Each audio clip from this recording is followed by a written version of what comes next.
देवभूमि हिमाचल में जो हो रहा है उसको देखकर हर कोई हैरान है। यहां पर एक मंत्री है अनिरुद्ध सिंह साहब ने NHAI हाईवे का काम चल रहा था, 4 लेनिंग का काम चल रहा था। वहां पर हुआ ये कि सड़क बनाते वक्त जो है, जो कॉन्ट्रैक्टर लगे होते हैं, ध्यान नहीं दिया होगा, एक 5 मंजिला बिल्डिंग थी। पहले उसमें क्रैक आ गया और फिर उसके बाद वो बिल्डिंग गिर ही गई। सड़क बनाने के काम में पहाड़ किनारे बिल्डिंग बनी थी, वो गिर गई। अब इसको लेकर के ऑब्वियसली लोकल आदमी होंगे, लोकल MLA होंगे, जो भी होंगे, इनको लोगों ने बताया होगा साहब हमारा तो इतना नुकसान हो गया। ये वहाँ मौके पे गए, इन्होंने कहा उसको बुलाओ, इंजीनियर को बुलाओ, अधिकारी को बुलाओ। NHAI के अधिकारी को बुलाया, 2 अधिकारियों को उन्होंने बुलाया और दोनों के साथ मारपीट की रात में, कमरे में बंद करके।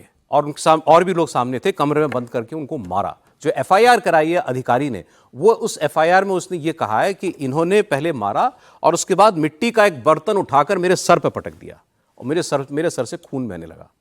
इतना हुआ, ये लोग अस्पताल गए, इसके बाद इन्होंने FIR कराई। नितिन गडकरी साहब जो कि सेंट्रल मिनिस्टर हैं, इसी मामलों से जुड़े हुए, NHAI के उनके अंडर आता है, उन्होंने इसको लेकर के ट्विटर पर खूब प्रतिक्रिया दी है, बहुत निंदा की है और उन्होंने फ़ोन पर बात की सुखविंदर सुक्खू जो चीफ मिनिस्टर हैं और उनसे मांग की कि आप इस अपने मंत्री के खिलाफ एक्शन लीजिए।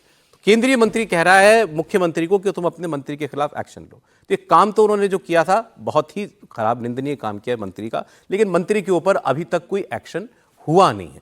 अब इसमें आगे क्या होता है ये देखना होगा। अच्छा, इसका मैं दूसरा पहलू भी आपको बता दूं, क्योंकि ऐसी खबरें भी आ रही थी वहां से कि ये जो 4 लेनिंग का काम चल रहा है, मेरे सामने ही, मेरी जानकारी में ही हिमाचल से ऐसे प्रकरण आए हैं जब उसमें रास्ते में जो घर बर या दुकान जो भी कुछ बना होता है उसका नुकसान कभी हो जाता है।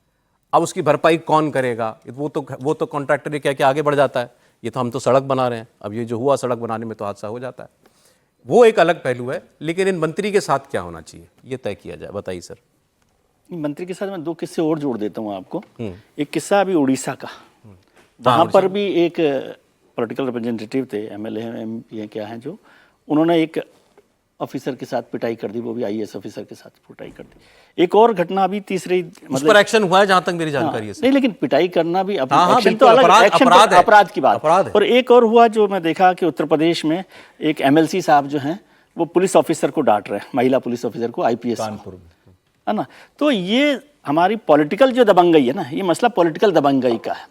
जो एक्शन हो रहा है, क्या हो रहा है, गडकरी साहब ने जो किया है या उड़ीसा में जो हुआ है, लेकिन ये पॉलिटिकल दबंगई का है कि आपके पास पावर हो तो आप कुछ भी कर सकते हैं। इसमें नेता ये कह के बचता है कि चलो मारने को तो कोई उसका वही मार पिटाई को तो कोई वो उसका एक्सक्यूज क्या देगा, लेकिन वो ये कहते हैं हम पब्लिक रिप्रेजेंटेटिव है, हमारे पास आदमी अपनी शिकायत लेके आता है। का मतलब पिटाई थोड़ी करेंगे आप। ठीक बात। और वो हिमाचल को मैं बताऊं, हिमाचल को मैं जानता हूं, हिमाचल में क्या होता है कि वो टूटते हैं कि हिमाचल में घर कैसे बनते हैं। हिमाचल में घर आपने देखे होंगे कि वो 6 और 8 मंजिल के घर होते हैं नॉर्मली।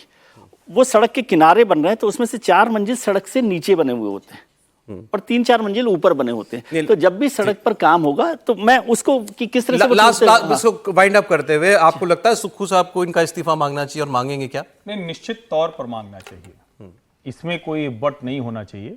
और अनिरुद्ध सिंह मंत्री के तौर पर बड़े दबंग हैं, पहले भी ऐसा व्यवहार करते हैं, रॉयल फैमिली साथ। और अगर ये नहीं होता कि इतना मामला बिगड़ गया होता तो नितिन गडकरी को इस तरह से हस्तक्षेप नहीं करना पड़ा होता। इसकी आप कल्पना कीजिए कि क्या स्थिति रही होगी कि national highway authority of India के इंजीनियर्स और उनके जो प्रोजेक्ट मैनेजर हैं उनके साथ कितनी बदसलूकी की गई होगी। इसका मतलब उन्होंने कहा होगा कि अब हम काम नहीं कर पाएंगे, हम वाइंड अप कर रहे हैं, तब जाकर मंत्री को हस्तक्षेप करना पड़ा। और मैं फिर कह रहा हूं, हिमाचल प्रदेश में नेतृत्व तो खत्म हो गया है, चाहे मुख्यमंत्री हो और चाहे नेता प्रतिपक्ष हो। लग ही नहीं रहा है कि हिमाचल में कोई नेता है। वहां बड़े नेता हुआ करते थे, वो राजनीति खत्म होती दिख रही है, बड़ी चिंता की बात।